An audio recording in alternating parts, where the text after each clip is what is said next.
თუმცა ამაში ბაბუაჩემის დამსახურებაც ისიც წერდა სპორტზე, ისიც იყო კომენტატორი თავის დროზე, მან მოიყვანა რადიოში თავისი მეგობარი და მასზე უმცროსი, მაგრამ მთელი ცხოვრების მანძილზე მისი მეგობარი ეროსი მანჯგალაძე, რომელსაც მე დავყავდი ფეხბურთზეც, დავყავდი დოღზე. იმიტომ რომ იქიდან მოდის დოღის სიყვარული?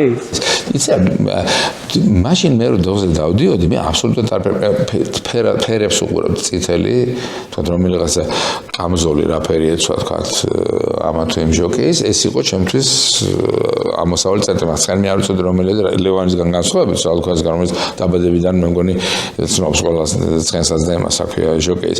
მე ეს არ ქონია, მე მიხაროდა რომ ეროსის მიყავდი იქ. სვაჩოს ორ ფილმში ვარ ნათამაშები ერთად. ოი, რომელ ფილმში? ჩემი როლი არის ფილმი ბოდიში თუ ანგელი სიკვდილი, სადაც ეროსიც არის და მეც ვარ და დოდო აბაშიძის შვილს ვთამაშობ. ისევე როგორც მისი ნამდვილი შვილი, ჩემი დიდი ხნის მეგობარი, ბავშვობის მეგობარი ზაზა, ერთად გავართ ბუშტით და ყირვართ მამა. ძალიან სერიოზული როლი იყო ეს ეპიზოდი. მახსოვს ეგ მომენტი. არა, მაგრამ შენ კი არ გახსოვს, კი ძლივს ვიპოვეთ, მითი თუ არ გასტოპ კადრი თუ არ გააჩერე. რთული ეს არის, რა ქვია, დასაფიქსირებელი. მეორე შემთხვევაში ეს იყო უკვე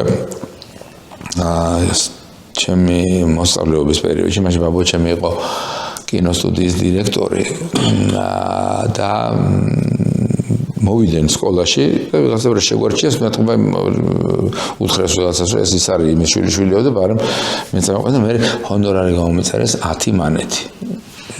არ ვიცი, ბაბუაჩემს ხათრით გააკეთეს თუ ისე მოხვდი იმ ხუთ კაცში, ვინც იქაც ძალიან სერიოზული როლი ჰქონდა, ეს რა ქვია, კარადა დაგქონდა. ეს არის მეზობლები, ჩემი კეთილი მეზობლები არ ვქო დასაწყისში და ეხლა რომ ვნახე მეზობლებად არის მარტო იმაში რა ქვია და ნუ იქაც სერიოზული როლი მაქვს. დაგვაქვს ეროსის აქვს რაღაცა მეზობელთან ქიშპი და ერთი კარადა დააქვს აქეთიკი და ამ კარადის ტარებაში ურთულესი როლი შევასრულე მე. მოდით.